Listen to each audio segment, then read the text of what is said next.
क्यों एक बाप ने शैतान के साथ कर दिया अपनी ही बेटी का सौदा। एक ऐसी शादी जिसने बदल दी एक मासूम लड़की की जिंदगी। क्या राज छिपा था उसके पति के चेहरे में। रायजादा खानदान की बहू बनने का सौभाग्य तो खुशकिस्मती से मिलता है। ये पति पत्नी का रिश्ता नहीं है, ये एक जानवर और इंसान का रिश्ता है, जहाँ जानवर मालिक है और इंसान उसका गुलाम। मैं ये शादी बिल्कुल नहीं करूंगी।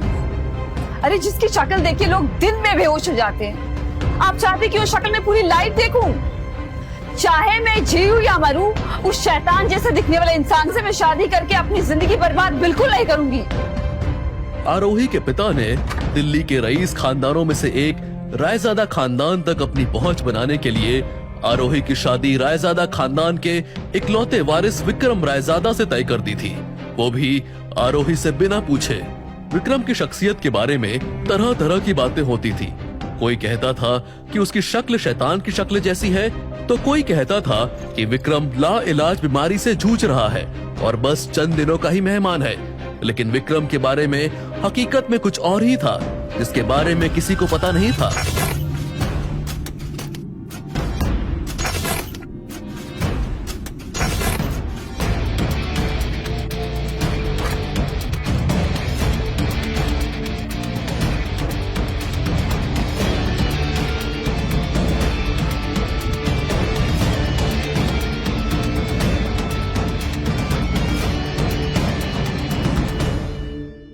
आरोही को समझ आ गया था कि उसके पिता ने अपने फायदे के लिए उसका सौदा करने का फैसला कर लिया है।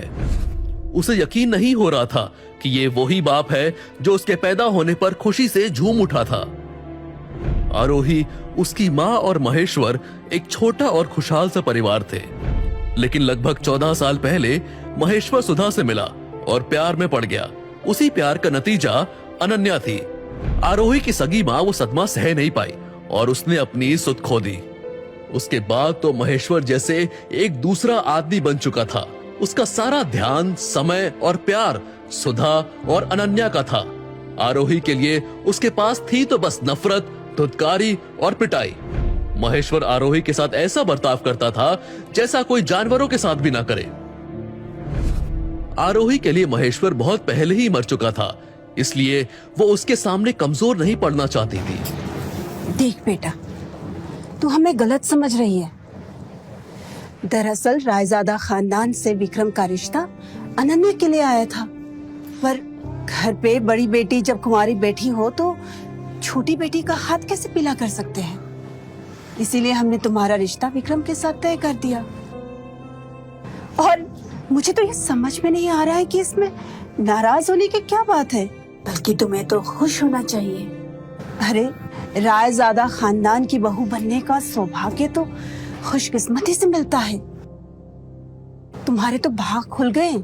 मैंने कहा ना, मैं ये शादी हरगिज नहीं करूंगी। इससे बेहतर रिश्ता तुझे नहीं मिलेगा। आपको क्या लगता है मैं कुछ समझती नहीं हूँ? अरे आप लोगों को रायजादा परिवार के तलवे चाटने का मौका चाहिए, लेकिन अपनी लाडली अनन्या की जिंदगी बर्बाद नहीं करना चाहते, तो मुझे बलि का बकरा बना दिया। अगर ये रिश्ता लाखों में एक है तो करा दीजिए अनन्या की उस बदसूरत विक्रम से शादी। क्योंकि यही सच था। अनन्या के लिए रायजादा खानदान से रिश्ता आया था, ये सुनकर सुधा और महेश्वर दोनों की खुशी का ठिकाना नहीं था। वो दोनों ही रायजादा खानदान से जुड़ना चाहते थे, लेकिन विक्रम जैसे अपाहिज और कुरूप इंसान के साथ अपनी बेटी अनन्या का रिश्ता नहीं जोड़ना चाहते थे। हालांकि उन्हें भी ये पता था कि रायजादा खानदान का समधी बनना मतलब लॉटरी हाथ लग जाने जैसा था, इसलिए वो लोग ये रिश्ता हाथ से जाने नहीं देना चाहते थे। तभी सुधा के शैतानी दिमाग में एक आइडिया आया और उसने अनन्या की जगह आरोही के रिश्ते का प्रस्ताव रख दिया।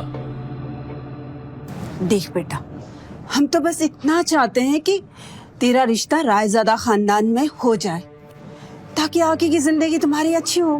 प्लीज, आपको मेरी कितनी फिक्र है मुझे पता है, सो प्लीज ये नाटक बंद कीजिए। और मैंने कह दिया ना, मैं ये शादी नहीं करूंगी। That's it। और अगर तुझे अपनी सगी माँ से मिलने का मौका मिले तब भी ये शादी नहीं करेगी? सुधा के पास अपने तुरूप के इक्के का इस्तेमाल करने के अलावा अब कोई चारा नहीं था। उसने आगे कहा, मैं और तुम्हारे पापा जानते हैं कि इस वक्त तुम्हारी माँ कहाँ है। यह सुनकर आरोही स्तब्ध हो गई। उसकी सख्ती जैसे बेबसी में बदल गई। कुछ दिन पहले ही मिली थी वो हमें। सुधा ने आगे बताया और फिर महेश्वर की तरफ देखकर इशारा किया। आरोही ने जल्दी से वो तस्वीरें उठाई और देखने लगी। उसके आंसू जो अब तक उसके साहस के बांध से रुके हुए थे, वो छूट गए और बहने लगे। उन तस्वीरों में वाकई में आरोही की सगी मां ही थी, जो किसी जगह पर बैठी हुई थी। सालों पहले अपनी सुध खोने के बाद आरोही की मां एक पागल खाने में रहने लगी थी। आरोही उससे मिलने रोज जाया करती थी। ये एक तरीका था जिससे वो अपनी मां के पास रह सकती थी। लेकिन कुछ महीनों पहले आरोही का ये इकलौता सुख भी उससे छिन गया। उसकी मां अचानक कहीं गायब हो गई। वो कहां चली गई थी ये किसी को पता नहीं था। आरोही उसे हर रोज ढूंढती थी, पर निराशा ही हाथ लगती। देख आरोही, अगर तुझे अपनी माँ से मिलना है तो इस शादी के लिए हाँ करनी होगी, वरना जिंदगी भर अपनी माँ की शक्ल नहीं देख पाओगी तुम। ये सुनने के बाद आरोही के पास और कोई चारा नहीं बचा था। अपनी माँ के लिए वो कुछ भी करने को तैयार थी, इसलिए उसने रिश्ता मंजूर कर लिया। आरोही और विक्रम दोनों के परिवार को इस शादी की जल्दी थी, इसलिए अगले ही दिन आरोही की विक्रम से शादी रचाई गई। ये शादी रायजादा खानदान में रखी गई किसी भी शादी से बिल्कुल अलग थी। शादी में कुछ गिने चुने मेहमान ही शामिल थे। शादी के मंडप में जब आरोही बैठी थी, तब विक्रम वहां व्हील चेयर पर आया था। आरोही ने विक्रम का चेहरा देखने की कोशिश की, लेकिन सेहरा पहना होने की वजह से वो विक्रम की शक्ल नहीं देख पाई।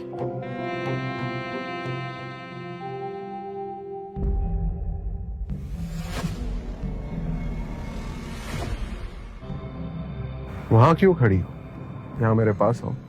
ये आवाज सुनकर आरोही सोचने लगी कि ऐसे बेजान अवस्था में पड़े आदमी की आवाज इतनी करारी कैसे हो सकती थी, और साथ ही साथ उसे यह भी लगा कि ये आवाज उसने पहले कहीं सुनी है। आरोही के नजदीक आते ही विक्रम को एक खास तरह की खुशबू महसूस हुई। इस खुशबू से विक्रम को कुछ याद आने लगा। ये वही खुशबू थी जो उस रात उस होटल इंपीरियल के कमरे में महसूस हुई थी। 2 दिन पहले आरोही का 24वां बर्थडे था और उसकी सौतेली बहन अनन्या ने होटल इंपीरियल के एक कमरे में आरोही को सेलिब्रेशन के लिए बुलाया था। वहां पर अनन्या ने एक ड्रिंक में कुछ मिलाया और आरोही को पकड़ा दिया, जिससे पीते ही आरोही को कुछ अजीब सा लगा। उसे ऐसा लगने लगा कि जैसे उसे होश तो था, लेकिन वो कुछ भी बोल नहीं पा रही थी। अनन्या ने शैतानी मुस्कुराहट के साथ कमरे की लाइट्स ऑफ की और आरोही को ऐसी हालत में अकेला छोड़कर चली गई। अब वहां पर पूरी तरह से अंधेरा छा गया था।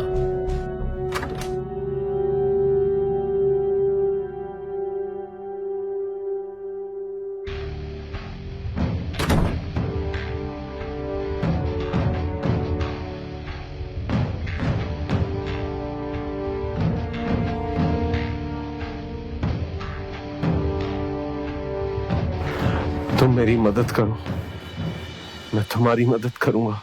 आरोही को लग रहा था कि वो आवाज किसी दूसरी दुनिया से आ रही थी। उस आवाज में मानो जहर घुला था। मदद करो। उस नशे की हालत में आरोही सोचने लगी कि वो किस मदद की बात कर रहा था। वो उस परछाई का चेहरा नहीं देख पा रही थी, पर उसकी पैनी आंखें साफ साफ दिख रही थी। इतने अंधेरे में भी उन आंखों में उसे रूखापन और गर्व साफ साफ दिखा। आरोही को यह समझने में ज्यादा वक्त नहीं लगा कि पिछली रात उसके साथ उसके जन्मदिन पर जबरदस्ती की गई थी। हालांकि आरोही को पता नहीं था कि उसके कमरे में जो आदमी आया था वो विक्रम ही था, और विक्रम को भी नहीं पता था कि उसकी जिससे मुलाकात हुई थी वो आरोही थी। उल्टा विक्रम को यह गलतफहमी थी कि उसकी अनन्या से मुलाकात हुई थी, और इसकी भी एक वजह थी। होटल इंपीरियल के कमरे में आरोही के बर्थडे की रात को आरोही को नशे वाला ड्रिंक पिलाने के बाद अनन्या को लगा कि अब उसका प्लान कामयाब होने में कोई प्रॉब्लम नहीं आएगी, इसलिए वो आरोही को होटल में बेहोशी की हालत में छोड़कर वहां से निकल गई थी। दरअसल उसने कुछ गुंडों को आरोही पर हमला करने भेजा था, लेकिन वो गुंडे गलती से किसी और होटल में पहुंच गए थे। और इस तरफ आरोही के कमरे में वो आदमी पहुंचा था जो अब आरोही का पति था, विक्रम रायजादा। अगली सुबह तक आरोही के बारे में कोई खबर नहीं आई तो अनन्या फिर एक बार होटल के उसी कमरे में पहुंची। वो उस अंगूठी की चमक से अपनी नजरें नहीं हटा पा रही थी। इसे बेचकर तो अच्छे खासे पैसे मिल जाएंगे। उसने अंगूठी को हाथ में पहना और वहां से निकलने के लिए जैसे ही मुड़ी कि होटल रूम के दरवाजे पर उसे एक आदमी खड़ा दिखा। तुम वही हो जिन्होंने हमारे मालिक की जान बचाई थी? ये अंगूठी हमारे मालिक विक्रम रायजादा की है। जी जी हाँ, हमने ही बचाई थी। विक्रम रायजादा खानदान के एक लौते वारिस हैं। ये अंगूठी हमें दे दीजिए, हम पे भरोसा रखिए, तुम्हें बहुत बड़ा इनाम मिलेगा। अनन्या को अब जाकर समझ आया कि उसके सामने खड़ा आदमी विक्रम रायजादा का नौकर था। हालांकि इनाम के लालच में आकर अनन्या ने वो अंगूठी उस आदमी को दे दी। अनन्या को इनाम मिला भी, लेकिन पैसे के रूप में नहीं, बल्कि विक्रम रायजादा से शादी के प्रस्ताव के रूप में। लेकिन किस्मत को कुछ और ही मंजूर था। सुधा और महेश्वर की लालच की वजह से विक्रम की शादी उसी लड़की से हुई जिसके साथ असल में विक्रम की मुलाकात हुई थी। इसी वजह से आरोही को भी ऐसा लग रहा था जैसे विक्रम की आवाज उससे पहले भी सुनी है। अब जाकर आरोही ने विक्रम का चेहरा देखा और इसी के साथ उसकी आंखें फटी की फटी रह गई। आरोही को ऐसा लगा जैसे उसके पैरों तले से जमीन खिसक गई हो। ऐसा क्या देख लिया था आरोही ने? कैसे बचाई थी आरोही ने विक्रम की जान? क्या वाकई में सुधा और महेश्वर को आरोही की मां का ठिकाना पता था, या फिर उन लोगों ने सिर्फ आरोही की शादी करवाने के लिए झूठ कहा था?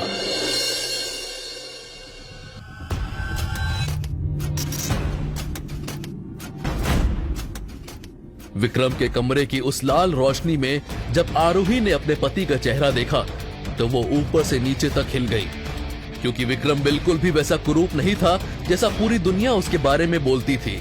उल्टा वो तो बेहद ही खूबसूरत था। इनफैक्ट आरोही ने अपनी जिंदगी में विक्रम से ज्यादा हैंडसम आदमी कोई नहीं देखा था। एक पल को आरोही को लगा कि वो गलत कमरे में आ गई है। विक्रम ने जैसे आरोही के मन की उधेड़ बुन पढ़ ली हो वैसे बोला, चिंता मत करो, तुम बिल्कुल सही कमरे में आई हो, मैं ही विक्रम। आरोही ये सुनकर चौंक गई। दरअसल विक्रम की खूबसूरती देखकर उसके दिमाग ने काम करना बंद कर दिया था।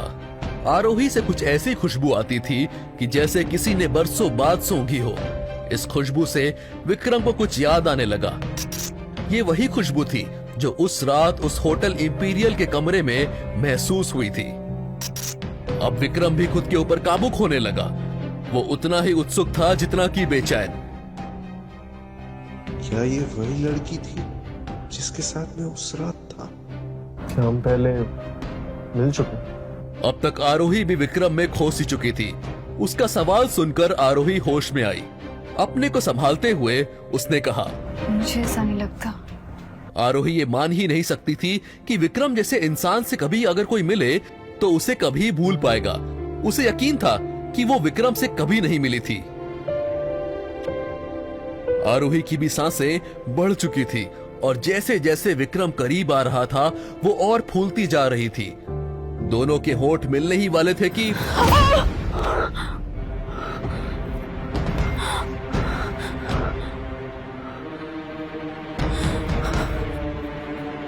जाओ, जाके सोफे पे सो जाओ। आरोही ने विक्रम की तरफ देखा तो उसे उसकी आंखों में कोई भी शर्म या दया नहीं दिखी। आरोही उससे पूछना चाहती थी कि उसने ऐसा क्यों किया, पर फिर उसने खुद को यह समझा लिया कि एक 25 साल के आसपास का आदमी जिसके पास दुनिया जहां की दौलत है लेकिन पूरी दुनिया उसे एक विकलांग के तौर पर देखती है, उस आदमी का दिमाग पूरी तरह से ठीक हो ये उम्मीद करना समझदारी नहीं है।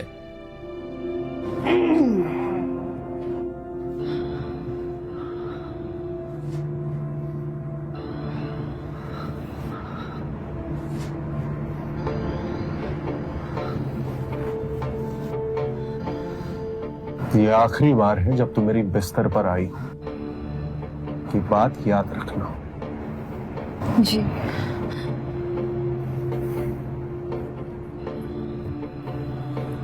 अभी अभी जो भी हुआ था उसे भूलकर आरोही अपनी माँ के बारे में सोचने लगी। उसी के लिए तो वो ये सब कुछ कर रही थी। अब वो बस ये उम्मीद कर रही थी कि बहुत जल्द वो अपनी माँ से मिल पाए। इस ख्याल की खुशी जहन में बिठा के वो चुपचाप सो गई।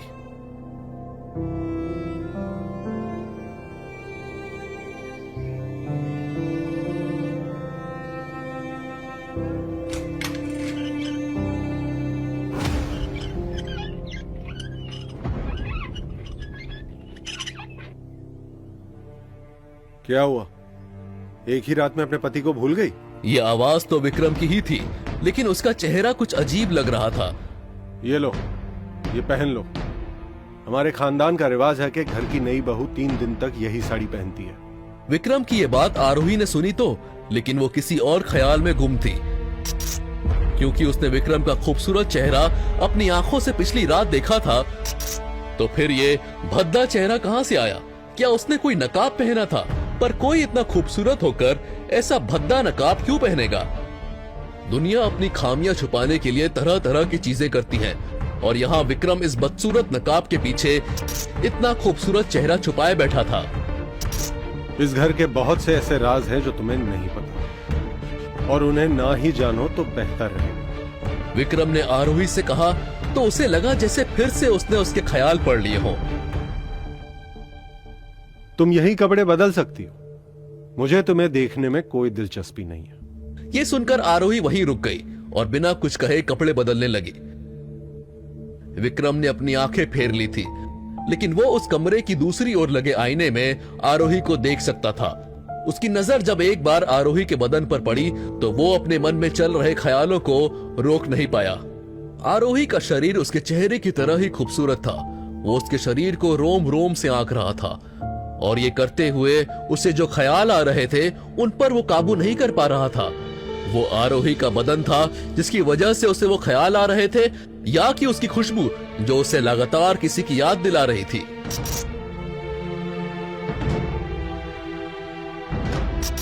इतने में दरवाजे पर एक नॉक हुआ और फिर दरवाजा खुला। विक्रम की मां इंद्रानी एक नौकर के साथ वहां पहुंची।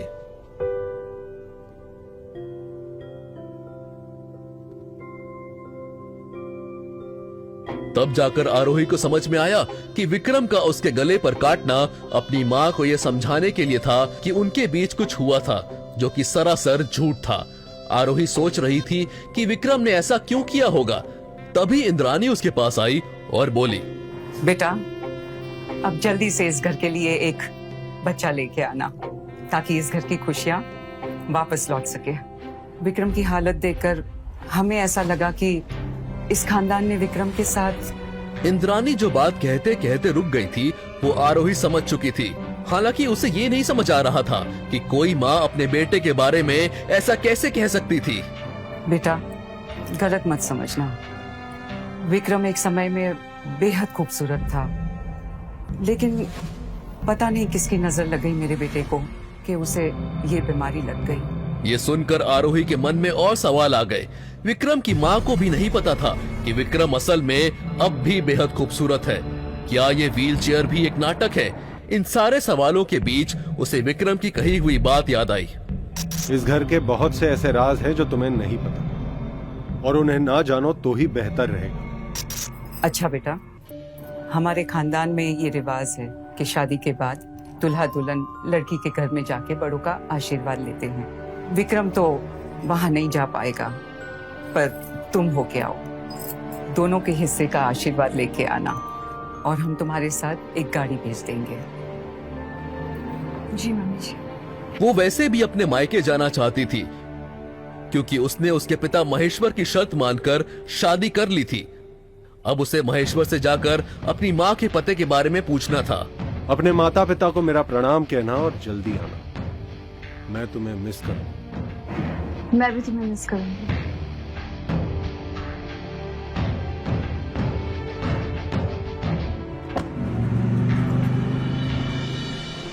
अरे माँ, देखिए, ससुराल से अपने घर अकेले कौन लौटा है? क्या हुआ? ससुराल वालों ने पहले ही दिन घर से फेंक दिया क्या? पग फेरे की रस्म के लिए भेजा है मुझे। वैसे परिवार और रिश्ते की तुझे क्या समझ है? आरोही ने अनन्या को चुप कराने के लिए जब रायजादा खानदान की परंपरा के बारे में बताया तो वो उसे और उकसाने लगी। जीजा जी नहीं आए? मैं भी कैसे सवाल पूछ रही हूँ ना। जीजा जब ना ऐसा चेहरा लेकर दुनिया के सामने कैसे आएंगे ना। वैसे आ भी जाते तो अपनी व्हील चेयर में कहाँ घूमते रहेंगे, है ना? वैसे कल रात तुम्हें नींद तो बहुत अच्छी आई होगी ना। जीजा जी ने तुम्हें बिल्कुल परेशान नहीं किया होगा। चलो अच्छा है, इस बहाने तुम हर रोज चैन की नींद तो ले पाओगी।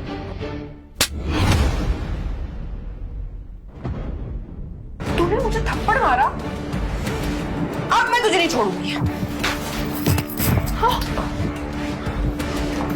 अनन्या, तुझे अक्ल है क्या नहीं? तेरी बड़ी बहन ससुराल से आई है और तो ऐसे लड़ाई कर रही है। उसने मुझे थप्पड़ मारा और तूने तो कुछ किया ही नहीं होगा, है ना? अरे जरा से 2 मिनट के लिए क्या मैं इधर उधर गई तो आरोही पे बदतमीजी करने लगी। ऐसा पहली बार हुआ था कि उस घर में अनन्या को किसी ने कुछ बोला हो। हमेशा से गलती किसी की भी हो, मार आरोही ही खाती थी। चल बेटा बैठ, मैं तेरे लिए पानी लेके आती। 14 सालों में सुधा के मुंह से ये शब्द शायद पहली बार आरोही ने सुने थे। और बता बेटी, कैसा है तेरा ससुराल? तू तो अब बड़े घर की बहू हो गई। जरा हमें ही बता, ये बड़े खानदानी रईस लोग कैसे होते हैं? अनन्या पास में खड़ी होकर इस सब पर यकीन नहीं कर पा रही थी। अब तक आरोही भी नहीं कर पा रही थी, पर महेश्वर की इस बात से उसे एहसास हुआ कि ये सब सिर्फ एक नाटक है। पापा, विक्रम दुनिया के सबसे अच्छे इंसान है। वो मेरे कहने पर कुछ भी कर सकते हैं। ये तो बड़ी अच्छी बात है। महेश्वर ने मुंह से लगभग लार टपकाते हुए कहा, जैसे अगर मैं उनसे कहूँ कि कोई उनसे सिर्फ अपने फायदे के लिए रिश्ता रखता है और वो रिश्ता रखने की जरूरत नहीं है तो वो तुरंत रिश्ता तोड़ देंगे।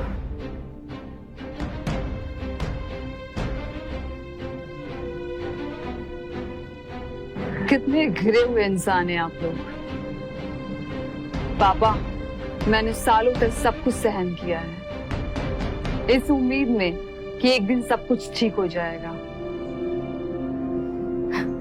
लेकिन आप तो मेरी जिंदगी का सौदा कराए।